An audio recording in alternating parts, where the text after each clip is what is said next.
Olá, pessoal, boa noite. Estamos iniciando nossa primeira live da Sociedade Alagoana de Infecto em 2022. Estamos transmitindo pelo YouTube, pelo Facebook e pelo Instagram, mas lembrando que os comentários, eles só serão vistos pelo Instagram, desculpa, pelo YouTube. Então, as perguntas enviem no chat do YouTube. Eu vou enviar daqui a pouco um documento nos comentários para que quem quiser certificado preencha o Google Docs, preencha, coloca as informações e depois a gente vai enviar o certificado para o e-mail informado no documento. Então é isso. Boa noite. Eu vou passar a palavra para a nossa presidente, doutora Vânia, e ela vai dar seguimento aos trabalhos. Boa noite, obrigada para quem já entrou.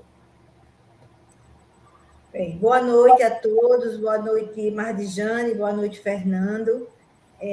Estamos, como você falou, começando as nossas atividades de 2022. Eu quero agradecer demais a sua participação, a sua ajuda, e aí aos seus companheiros, né, de Mardijane, que tem dado uma assessoria técnica, né? Sem ela, a gente não estaria fazendo esse evento hoje. E também agradecer a disponibilidade do Dr. Fernando Costa, que é uma pessoa que eu tenho muito carinho, me orgulho muito de ser próxima dele, amiga, porque sei que ele é uma pessoa de extrema competência, um profissional de todas as formas muito bom. Então, eu queria apresentar hoje o Fernando Costa, que ele é um médico, ele é gastroenterologista e endoscopista, é doutor em ciências da gastroenterologia pela Universidade Federal de São Paulo e professor da gastroenterologia da UFAL. Ele vai nos mostrar, eu sei que ele vai falar muito da parte, vamos dizer assim, metodológica, acadêmica, da afecção da gastroenterologia na Covid, mas também ele vai mostrar a experiência que ele já deteve durante essa pandemia, como médico e que ele é, e de uma observação importante que ele tem feito nessa pandemia. Então, eu queria que o doutor Fernando ficasse à vontade e iniciasse a sua apresentação, que para a gente é de muito prazer de estar hoje à noite com você, Fernando. Doutora Vânia, eu que tenho a agradecer o carinho, né, de longa data, fui seu aluno, tenho o maior prazer em estar aqui com você, aprendendo sempre com a senhora, né, porque a senhora é um poço de conhecimento, com humildade, assim, fora do comum, e de um coração que cabe em muitos filhos, e a senhora sabe que eu me considero um deles, né. Então, hoje eu vou falar sobre alterações do trato gastrointestinal no Covid, tá certo? Qualquer dúvida, vocês podem parar e me perguntar, doutora Vânia, a qualquer momento, uma coisa aqui bem informal. Bom, de onde surgiu o trato gastrointestinal e o Covid, né?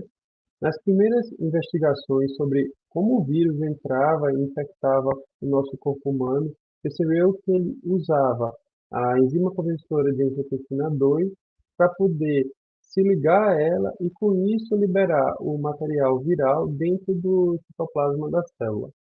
E daí já se conhecia várias células do nosso corpo que tinham esse receptor de angiotensina 2.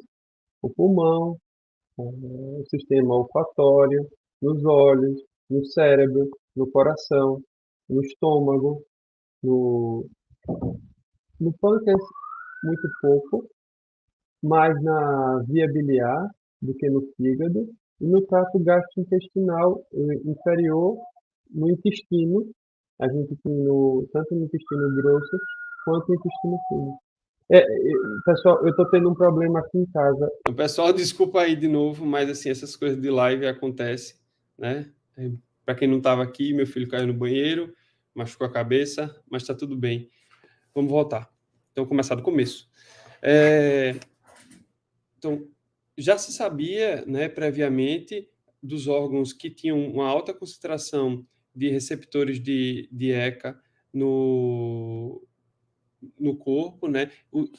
do trato gastrointestinal, especialmente, era o estômago, o intestino e a via biliar. Esses são os 3 principais, mas no pâncreas tem, no fígado também tem, mas os principais são esses.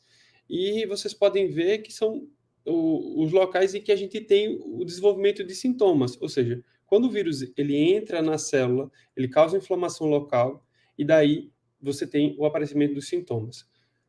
As manifestações, as alterações do trato gastrointestinal e o COVID, 16% dos pacientes podem ter somente elas e não ter sintoma respiratório e não ter febre. Por isso que a Associação Americana de Gastroenterologia recomenda que seja feito um PCR para investigar COVID nesses pacientes por conta da pandemia, né? 1/3 dos infectados, 1 a cada 3, tem sintomas do trato gastrointestinal e tem febre, e tem sintoma respiratório. Então, os sintomas gastrointestinais, eles acompanham a evolução da doença, né? E o grande carro-chefe da doença é a febre com sintoma respiratório, uma síndrome gripal febril aguda. Bom, as náuseas e vômitos ocorrem em 2 a cada 3 infectados, e quando associados à perda do apetite, que ocorre em 40% dos pacientes, são a principal causa de perda ponderal que a gente costuma ver nos pacientes que estão em convalescência de COVID, tá? É importante que a gente trate bem a náusea e o vômito. Eu estava falando dos procinéticos, que os procinéticos, eles podem prolongar o intervalo QT, da mesma forma que a hidroxicloroquina e a cloroquina, e a associação de procinéticos com azitromicina e claritromicina, que são macrolídeos, que também prolongam o intervalo QT, isso aumenta a chance de arritmia. Isso é preciso que se saiba. Além disso, a gente pode fazer uso de ondansetron, né, e de outros antieméticos para melhorar as náuseas e os vômitos, né? Os pacientes que podem evoluir também com uma diarreia aguda. A diarreia aguda, ela ocorre em cerca de 3 a cada 5 infectados e habitualmente está acompanhada por febre, então uma diarreia aguda febril. A gente classifica para os alunos que estão aqui como diarreia aguda aqueles pacientes que têm uma diarreia com menos de 14 dias de evolução, entre 14 e 28 é uma diarreia subaguda e maior que 28 dias é uma diarreia crônica. No caso da diarreia aguda do COVID, ela tem uma duração média de 4 dias, variando de 1 dia até 14 dias, né? Geralmente, a média são de 4 evacuações ao dia, sem produtos patológicos, né? Então, sem muco e sem sangue. Há uma maior duração da viremia, né? No caso da replicação viral, não da viremia, mas da replicação viral do coronavírus nas células intestinais, né? Inclusive, há alguns trabalhos mostrando que nesses pacientes a gente vê uma alteração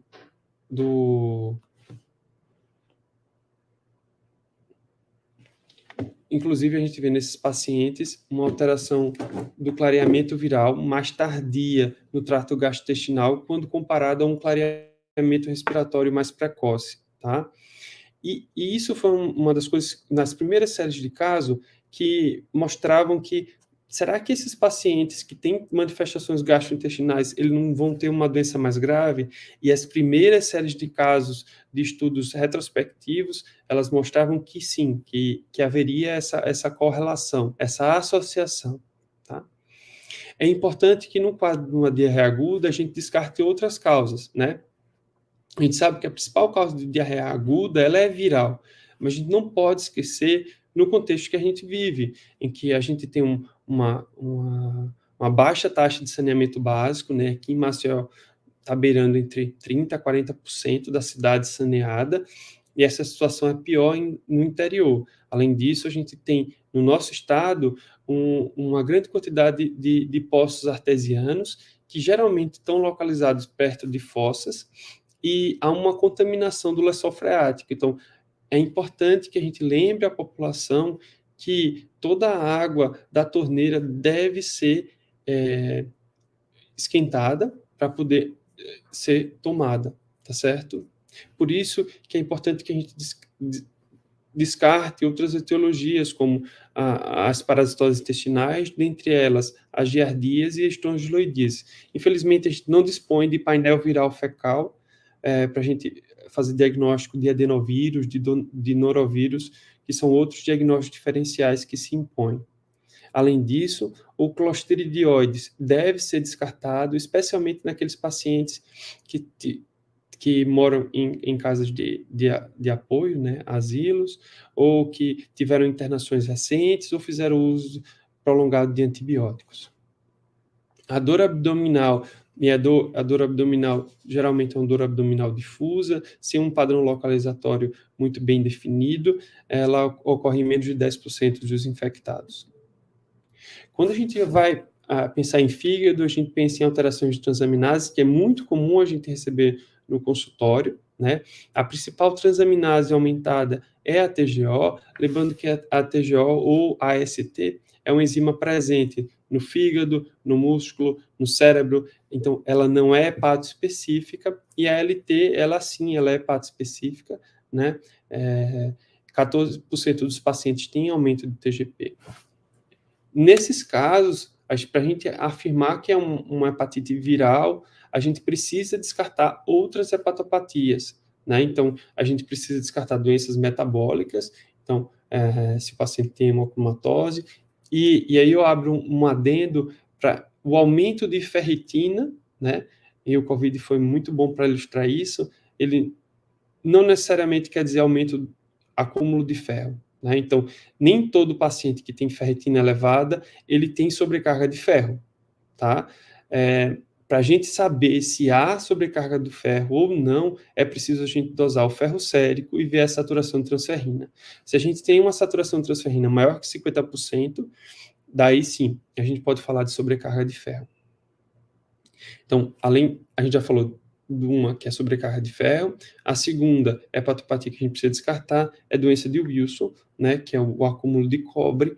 O acúmulo de cobre é uma doença em que a gente tem uma mutação no ATP7B, e daí faz com que o paciente não consiga colocar para fora do corpo o cobre, e esse cobre começa a se depositar em todo o corpo, principalmente no fígado e no sistema nervoso central. Então, o paciente tem algum sintoma neurológico associado, mas também pode só ter cirrose sem sintoma neurológico, mas todos os pacientes que têm sintoma neurológico, eles já têm cirrose. Além disso, as doenças autoimunes, então a hepatite autoimune, ela precisa ser descartada, então, dosar o FAN, o antimusculo liso, o anti-LKM1, é importante, além do que deve-se pedir uma eletroforese de proteínas para ver se tem hipergamaglobulinemia. Sem falar que a gente precisa descartar as sorologias virais, mas os infectologistas, né, então, essa é uma live da Sociedade de Infectologia, eles já fazem toda essa triagem inicial de vírus B, de vírus C, de herpes, de mononucleose e de outras causas. Comumente, a gente não vê níveis de transaminase tão elevados, maior que 10 vezes o limite. É comum a gente ver entre 5 e 10, um aumento moderado, mas pode sim ter um aumento muito maior, e aí, quando a gente tem esse aumento maior, é sempre bom lembrar, né, para todo aumento de enzimas hepáticas, a gente tem que pedir a função hepática, né, os exames de síntese hepática, que correspondem ao tempo e atividade de protrombina, a bilirrubina e a albumina, para poder a gente ver se há ou não uma perda da função hepática. E lembrando que os quadros agudos, o grande marcador de insuficiência hepática aguda é você ter um paciente que tem icterícia, e daí ele abre um quadro de encefalopatia. Então, a gente só fala de fulminação quando esse paciente que tem icterícia, ele abriu encefalopatia hepática. Então, encefalopatia hepática é alteração do nível de consciência, né? Inicialmente, é a alteração do ciclo sono-vigília. Depois dessa alteração do ciclo sono-vigília, o paciente começa a ter um flapping, que começa a tremer bastante. Depois a gente tem a fase do pré-coma, e depois tem o coma. Além disso, a gente nota uma fala meio empastada, uma confusão mental, uma dificuldade de raciocinar, de fazer contas, e o paciente percebe, né? A família toda percebe que o paciente não está bem, né? Bom, Então, a gente já descartou todas as outras causas de doenças hepáticas, né, as principais, as mais comuns. Bom, é hepatopatia pelo COVID, né, porque nada impede que o doente, por exemplo, tenha uma hepatopatia prévia. Ele pode ser um vírus B não diagnosticado, um vírus C não diagnosticado, ele pode ter HIV também. Então, a gente tem que investigar todas as formas para dizer, bom, realmente só foi uma hepatite pelo COVID, tá? Inicialmente, acreditava-se que o COVID levaria uma lesão hepática maior, né? Mas as autópsias de pacientes que tinham hepatite por COVID mostravam que eles tinham muito mais alterações isquêmicas ou alterações de hepatopatia pregressas do que propriamente uma hepatite viral, né? O Remdesivir, que é um antiviral aprovado para o tratamento do COVID, ele está contraindicado nos cirróticos descompensados, porque esse grupo de pacientes não entrou no trabalho que levou à sua aprovação, e também, se o paciente tem uma elevação de transaminases maior que 5 vezes o limite superior, é prudente que não se faça a infusão, não se continue com o remédio, tá certo? Os pacientes podem apresentar uma icterícia, tá? E toda vez que a gente tem um quadro de icterícia com colestase, os canalículos biliares demoram um tempo muito maior do que os hepatócitos para se recomporem. Por isso que a resposta bioquímica, ela nunca é imediata, assim, em 1 ou 2 semanas. É coisas que levam 3 a 6 semanas, então demora muito mais, tá? Quanto maior o Child e o MELD, pior é o prognóstico, tá? É necessário também excluir a colangiopatia isquêmica pelo COVID. Bom, disgeusia e ageusia. Antes do COVID, pouca gente ouvia falar nisso, né?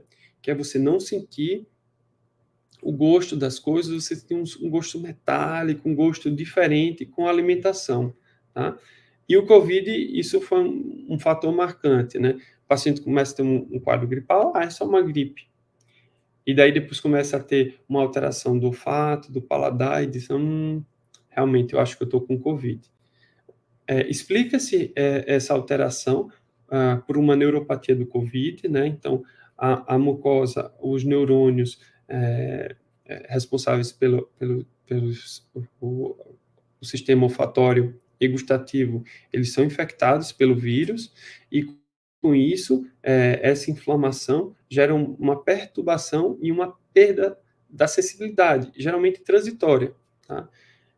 Que com um tratamento específico, você pode fazer, no YouTube tem várias formas de você fazer uma reeducação, né,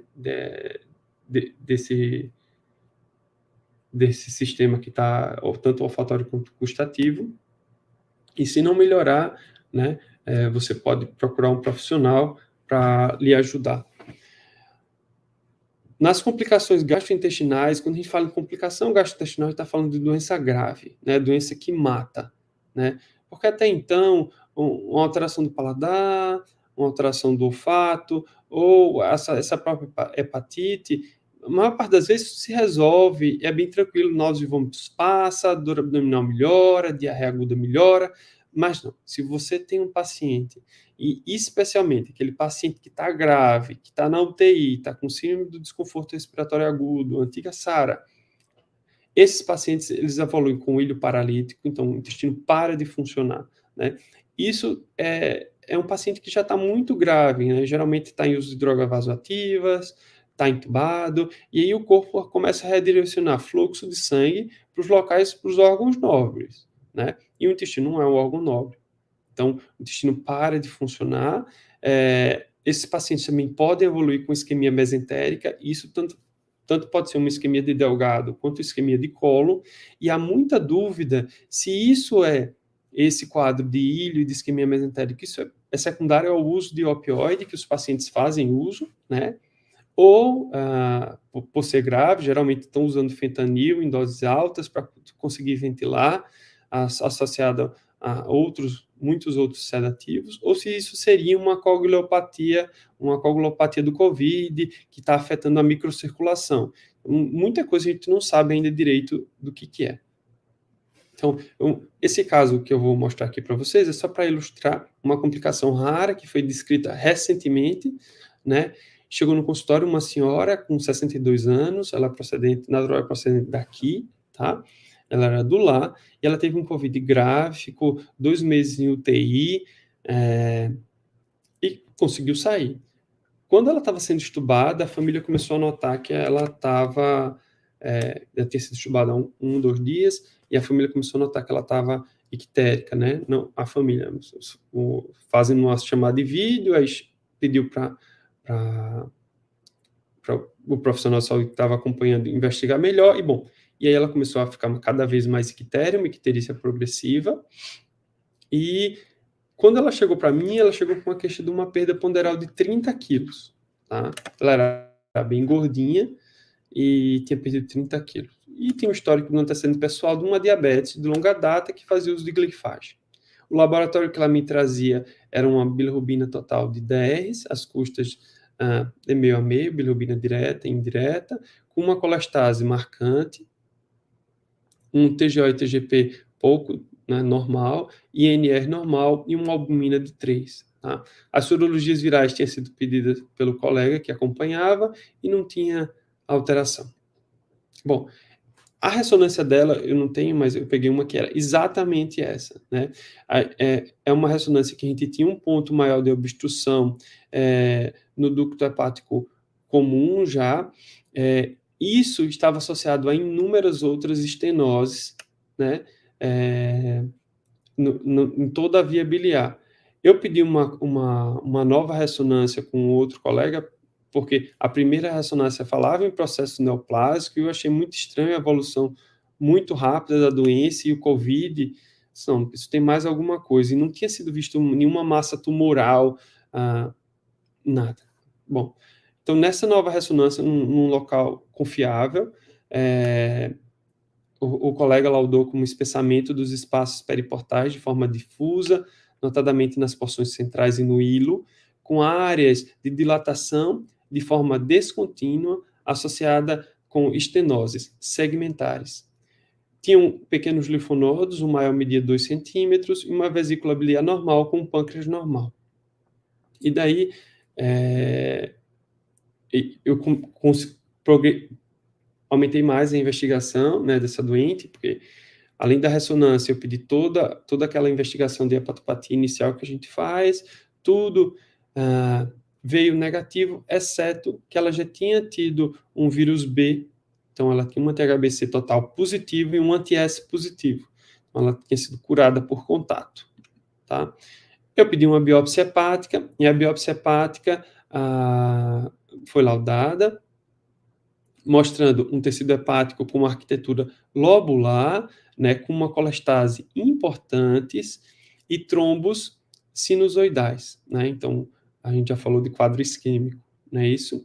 Associada a focos de infiltrado inflamatório e vi-se também uma hiperplasia dos ductos biliares, sem uma fibrose periductal característica da colangite esclerosante primária, e na coloração com tricômo de Masson, que é para avaliar melhor a fibrose hepática, foram vistos micronodos regenerativos.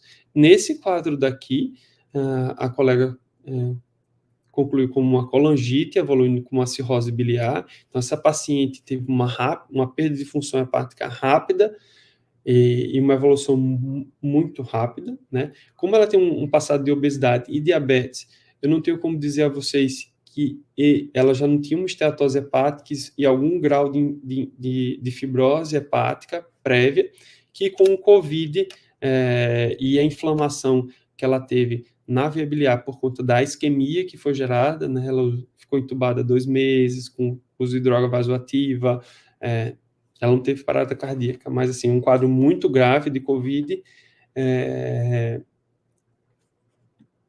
Então, eu fiz a hipótese de uma colangiopatia pós-COVID, né? E nas ressonâncias, ela repetiu uma ressonância agora no começo do ano, não mostrou nenhum crescimento de massa, de nenhuma área suspeita de colangiocarcinoma. Ela veio assintomática em outubro e persiste assintomática. O último laboratório que ela tinha, na última vez ela não trouxe o laboratório para mim, mas o último laboratório a gente mostrava já uma melhora bastante da bilirrubina.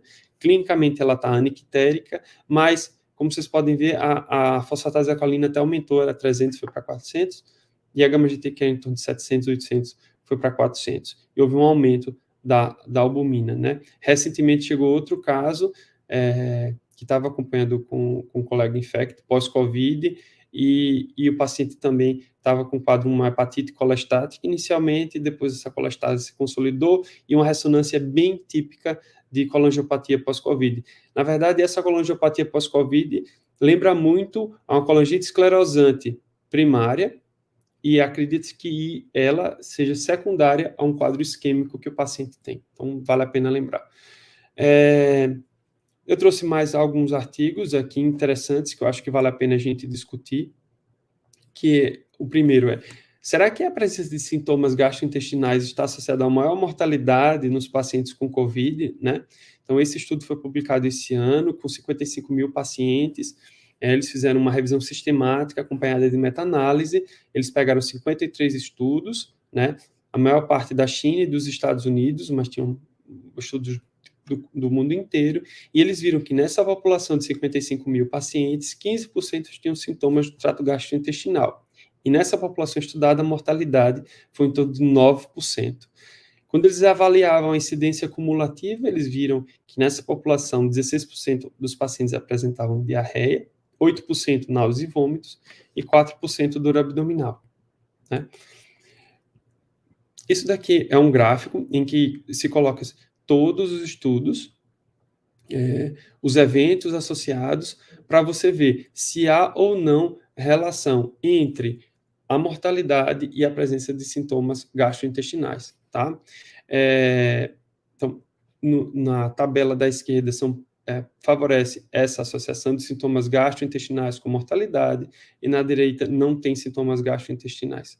Quando a gente tem uma bolinha, né? Essa bolinha daqui, ela fica no meio, e os valores dela, os valores compilados por fórmulas estatísticas, eles variam, eles passam o número 1, a gente sabe que não há uma associação, né, entre sintomas gastrointestinais e mortalidade do COVID-19, tá?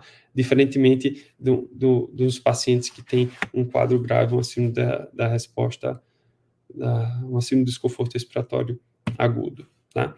Eles dividiram ainda entre diarreia, náuseas e vômitos e dor abdominal, e nos 3 a gente vê que não há uma diferença, uma relação nenhuma entre eles e mortalidade.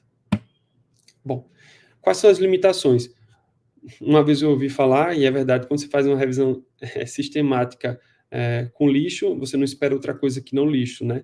Agora tem um grande problema, se for uma revisão sistemática muito bem feita, só que os estudos, a maioria são retrospectivos, porque não há nenhum estudo prospectivo publicado, avaliando diretamente se os sintomas gastrointestinais estão associados ou não à maior mortalidade, né?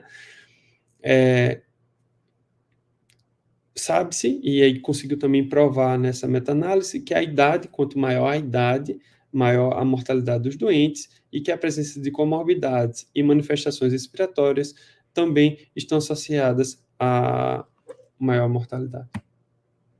Outra dúvida que saiu, isso aqui foi uma grande celeuma quando saiu, né, em 2020, no American Journal of Gastroenterology, se o uso de inibidores da bomba de próton, omeprazol, pantoprazol, esomeprazol, está associados ou não a um maior risco de COVID, né? Essa pesquisa, para vocês entenderem, ela foi feita de forma online, e os participantes, que foram 153 mil, eles reportavam que tinham COVID, né? Então, isso aí eu já considero um pouco de viés, mas bom. E aí o que foi visto foi que haveria sim uma associação entre o IBP e a presença de COVID, tá? O uso de uma vez ao dia seria um pouco mais protetor do que 2 vezes ao dia, e que o bloqueador de histamina, né, que no caso hoje a gente só tem a famotidina, não teve um aumento desse risco. Os autores desse estudo, eles postularam que o uso de BP aumentaria o risco de infecções entéricas por conta da hipocloridria, né? Então a hipocloridria gástrica levaria a um aumento de infecções entéricas. Isso já está muito bem estabelecido para a infecção do Clostridioides, tá? Mas os colegas até concluem no trabalho que não está claro se realmente isso foi uma casualidade, porque muita gente usa IBP no mundo inteiro, ou se isso de fato aconteceu. Então, eles concluem o trabalho dizendo que são necessários mais estudos para avaliar de forma prospectiva se há sim, essa associação entre COVID e IBP. Eu não sei se vocês recordam, mas também há uns 4, 5 anos atrás saiu um estudo chinês de Hong Kong, em que eles diziam que há uma associação entre o uso de IBP e câncer gástrico, né? Também foi um estudo muito criticado, porque muita gente usa IBP, né? E a população estudada no estudo específico do câncer gástrico é uma população que tem um altíssimo risco de câncer gástrico, né? Então, eles tiveram um pouco de viés de seleção. Bom, então, sempre se tem um lado ruim, também tem um lado bom da pesquisa, que é para lembrar que todo remédio tem efeito colateral, e que sempre a gente precisa discutir a real necessidade da medicação, né? Eu costumo dizer aos meus pacientes que os inibidores de bomba de próton, eles são seguros, certo? Que a gente deve usar a menor dose necessária para que o paciente fique assintomático pelo menor tempo. Raros são os casos que a gente precisa manter um inibidor de bomba de prótons de forma por vários anos, né? E nesse caso, se é necessário realmente manter para ter uma qualidade de vida boa ou para evitar uma progressão, o desenvolvimento de uma úlcera, enfim, uma outra indicação de uso crônico de BP, a gente deve sempre ficar pesquisando as alterações, né? Como osteoporose, que os pacientes podem evoluir com osteoporose, a alteração no magnésio, que também podem ter, e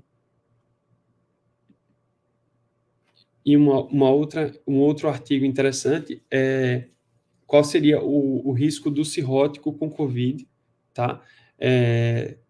A gente sabe que os cirróticos, de uma forma geral, quando a gente chega no hospital, né, todo mundo tem um pouco de medo de paciente cirrótico, porque sabe que está associado com maior morbidade e mortalidade durante a internação, né? Então, os vários hepatologistas no mundo se juntaram e fizeram o Secure Cirrhosis, né? E justamente eles encontraram que há sim uma alta taxa de descompensação hepática, inclusive de morte após a infecção por SARS-CoV-2, né? Todos os pacientes que têm descompensação hepática, isso no auge, né, da pandemia, a gente ainda está em pandemia, não é bom, já foi pior. Todos os pacientes que têm uma descompensação hepática e você não encontra uma causa clara para essa descompensação, é fundamental a gente investigar infecção pelo coronavírus, tá? Os fatores de risco associados àqueles pacientes cirróticos eram a idade avançada e a hepatopatia alcoólica, tá? Principalmente. A mortalidade está muito relacionada ao Child-Pugh, né? O Child-Pugh é um cálculo que a gente faz baseado em dados clínicos e laboratoriais. Os clínicos são ascite e encefalopatia, e os dados laboratoriais são a albumina, o NR, e o tempo de protrombina, e as bilirrubinas, perdão, INR. A maioria das mortes em pacientes com cirrose foi por doença pulmonar relacionada ao COVID, tá certo? E nesse diapositivo, a gente vê que os pacientes que têm doença hepática crônica sem cirrose, em comparação àqueles que têm cirrose, né? A maior parte dos doentes desse consórcio, eles estavam hospitalizados, né? Tanto aqueles sem cirrose, quanto aqueles com cirrose. E vocês podem ver que foi muito igual a proporção de pacientes que foram para a UTI nos dois grupos.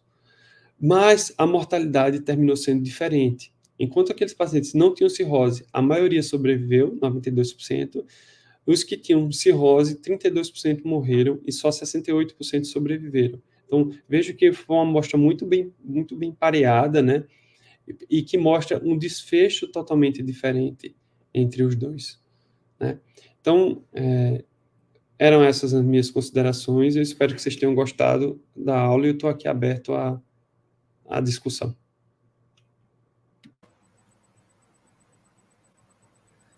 Bem, Fernando, eu quero, antes de tudo, parabenizar a sua apresentação. Mostrou da mesma...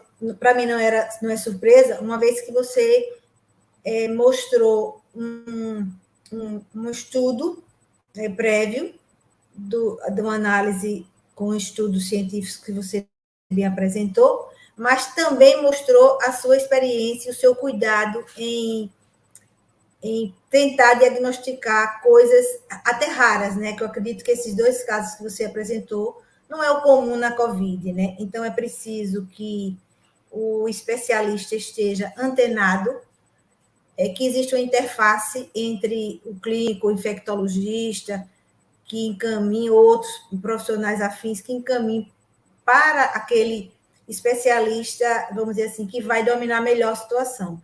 Então, esses casos aí de icterícia, de alterações de injúria hepática que vem apresentar, ele tem que ser realmente visto pelo hepatologista, porque ele vai fazer uma triagem mais adequada.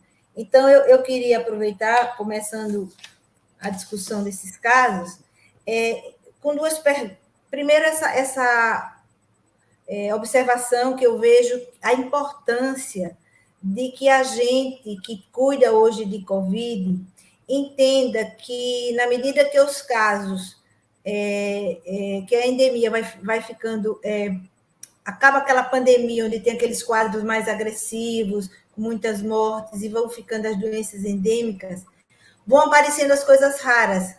É engraçado, é o contrário. Em vez de a gente encontrar coisas raras no começo, porque existe muita mortalidade, a gente vai encontrar coisas mais específicas e raras e específico, vamos dizer assim, especialidades dependentes, né? A gente começa a observar os cardiologistas tomando seu papel, agora o hepatologista, e a gente vai encontrar o neuro, entre os... Porque o pneumologista ele fez aquela situação inicial, e agora a gente vai ver outros segmentos que são acometidos.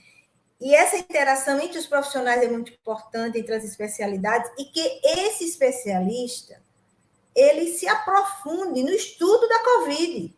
Ele não precisa tratar a COVID na forma virêmica. Isso é do infectologista, do clínico, até do intensivista. O especialista, ele vai cuidar das sequelas, daqueles momentos em que nós, clínicos, não dominamos. Por exemplo, um quadro tão interessante como você mostrou, desse quadro levado pela isquemia de vias biliares, não é isso? E daí eu queria fazer 2 perguntas, depois dessas considerações.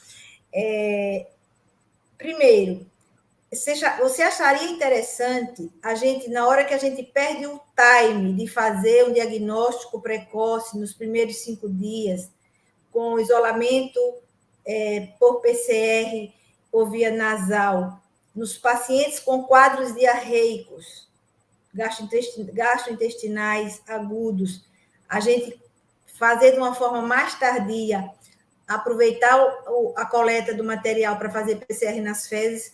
Você viu alguma coisa sobre isso? Acha possível? É viável? Eu não sei se isso a gente conseguiria fazer aqui em Alagoas. Não sei se a gente faz aqui em Alagoas, né? Mas eu vi isso em vários artigos e o pessoal até comenta sobre a transmissão fecal-oral do coronavírus, mas ainda, pelo que eu estudei, não está muito bem estabelecido que isso ocorre, né? Diferentemente da via respiratória, que está bem claro. Mas, assim, eu não sei se seria viável para a gente, né? A gente teria que pensar algum estudo assim, para fazer nisso, né? Eu acho até difícil, doutor, assim, eu coloquei na aula de a gente investigar, descartar outras causas, mas é muito difícil, primeiro, o laboratório aceitar uma amostra para pesquisa de Clostridium. Então, assim, você tem que ter uma suspeita clínica muito forte, tá? Porque quando você está com as fezes líquidas, os laboratórios aqui em Maceió, geralmente, eles não aceitam o cocô. E aí, isso dificulta muito o diagnóstico da gente. Eles precisam melhorar das fezes para poder coletar, porque assim não dá para fazer. É geralmente isso que os pacientes, doutor, e agora? Então, assim, se a suspeita é forte de Clostridium, né, uso de antibiótico recentemente, internação recente, contato com alguém com Clostridioides, daí, bom, investiga. Sobre o parasitológico, a gente tende somente a fazer, naqueles casos, assim, que não melhora, porque habitualmente, quando é do Covid, já vai melhorar, mas a gente tem que sempre lembrar disso e lembrar da profilaxia de estrongiloides, né? Então, assim, é importante que todo paciente que vá usar corticoide, por qualquer motivo, faça a profilaxia. Só quem já viu uma estrongiloidese maciça sabe do medo que tem, entendeu? Então, assim, é importante da gente lembrar da nossa endemicidade, das nossas parasitoses, tá certo? Eu acho que o meu objetivo foi chamar a atenção para isso e da necessidade que muitas vezes a gente esquece, tá? E sobre a transmissão fecal-oral, doutora Vânia, é ainda uma coisa meio controversa, e eu, sinceramente, eu acho inviável para a gente aqui. Ok. E só para terminar minhas perguntas, esses quadros de isquemia, eles têm evolução para cirrose? Tem, podem doutora. evoluir para cirrose? E geralmente evolui mais rápido.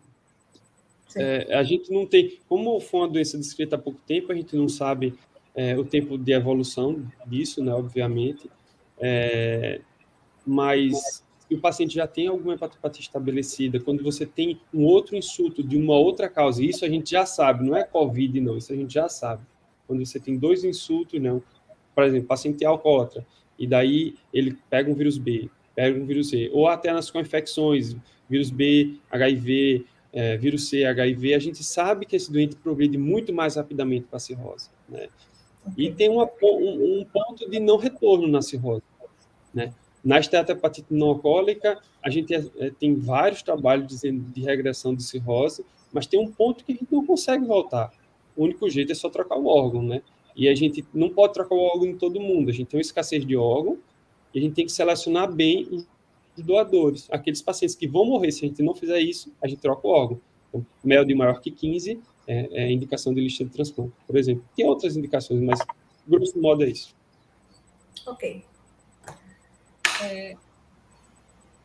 Aproveitando, eu entrei para fazer uma pergunta, Fernanda, sobre, e aí não sei se a sua vivência, se você tem visto casos de trombose mesentérica associada aos distúrbios de coagulação dos pacientes com COVID.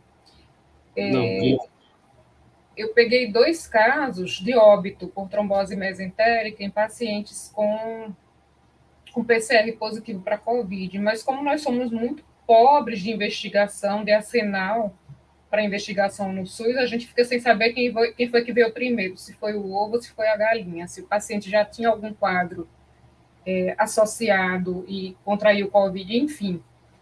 Mas, e aí eu queria saber se você já leu alguma coisa a respeito disso, já que, em tese, pode haver um distúrbio de coagulação, né, de fato, que venha a repercutir em outros órgãos e talvez também no trato digestivo.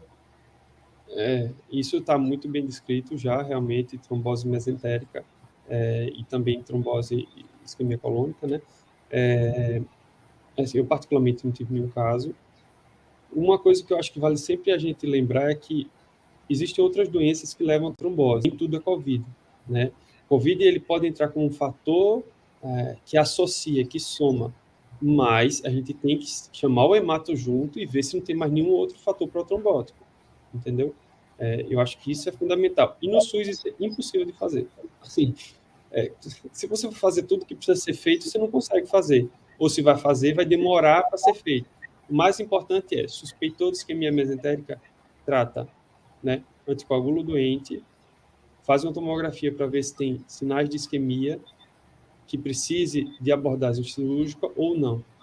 Ou se tiver algum lugar que consiga hemodinâmica, fechou o diagnóstico, do doente, tem hemodinâmica junto, chama o vascular para ver junto o caso, acompanhar junto, para ver se ele consegue reverter esse trombo e resolver a vida do paciente, porque só a anticoagulação em si não resolve todos os casos. O Covid é uma doença assustadoramente complexa. Eu tenho pego esses casos nas investigações de óbito. Eu auxilio a Secretaria Municipal na investigação dos óbitos de causa mal esclarecida, e aí a gente recebe óbitos, por exemplo, que vieram do SDO, que passaram por necrópsia, e aí eles estão fazendo PCR de rotina de paciente que morre em casa de causa mais mal definida. Então, ele acha o paciente com PCR positivo, por exemplo, e no achado do anatomopatológico, aliás, da necrópsia, um achado de trombose mesentérica. E outras alterações que tenho visto. E tivemos um caso também no Elvio Alto, mas que pela dificuldade o paciente evoluiu a óbito, a gente acabou fazendo o diagnóstico pós-morte, né, da trombose mesentérica. Complicou, morreu, a gente não sabe exatamente como foi a complicação. E aí isso me chamou bastante a atenção, exatamente pela dificuldade que nós temos no SUS de fechar diagnóstico e de intervenção, então nem se fala, né, do que fazer com esse doente. É muito complicado, né? A gente trabalha no SUS, a gente já está habituado às dificuldades, tanto diagnósticas quanto terapêuticas, né? E a gente termina fazendo tentando ajudar o doente, né? Liga para um, liga para outro, para ver se aqui para poder ver o que pode fazer para salvar a vida da pessoa, né? É o nosso dia a dia. Além de a gente se preocupar, dar diagnóstico e dar tratamento, a gente tem que também preocupar com a vida do outro para tentar fazer alguma coisa pela pessoa, né? Porque se você simplesmente, minha função é só médico, você não vai ter um bom resultado, né? Também a gente foi programado, pelo menos assim, né? O que motiva a gente a ser médico é ajudar os outros, né? Salvar vidas, enfim, o clichê, mas que é a verdade. A gente faz tudo motivado para melhorar a qualidade de vida da população, não é isso? Então, ok, só tenho a agradecer imensamente. Vou voltar a palavra para a Vânia, mas eu entrei só para fazer essa pergunta e agradecer pela aula, pela participação. Eu fico feliz que vocês gostaram. Obrigadão, obrigado pelo convite, né? Eu estou à disposição aí, sempre que precisarem, vocês têm meu telefone, pode passar para os outros colegas da SAI também, se precisar de alguma coisa, estou à disposição. Tá? Perfeito. E espero que tenham gostado. Gostamos, espero que tenhamos outros momentos de discussão, viu? Que você volte para a gente, com a gente virtualmente ou presencialmente, seja lá como for. Vânia, a palavra está com você de volta. Para mim, não é surpresa uma apresentação dessa. Fernando tem um carinho e uma admiração muito grande. Quando eu vejo o Fernando falar assim, então, com tanta propriedade, né? Eu me lembro daquelas discussões nos congressos de hepatologia que a gente vê aí fora, e a gente precisa tanto de pessoas assim que nos assessorem, né, diante das especialidades. Então, eu acho que a gente pode encerrar agradecendo a disponibilidade de Fernando, a sua competência, sabendo que algumas pessoas que talvez tenham mais algumas perguntas, e às vezes não tenham um acesso fácil para fazer a pergunta, tenho certeza disso, mas que isso vai ficar gravado nos nossos canais aí de mídia, e para facilitar o entendimento. Muito obrigada, Fernando, muito obrigada, Mardijane, e a todos que estão aí, uma boa noite. Muito obrigado a todos, muito obrigado mais uma vez. Boa noite, tchau, tchau. Boa noite, tchau.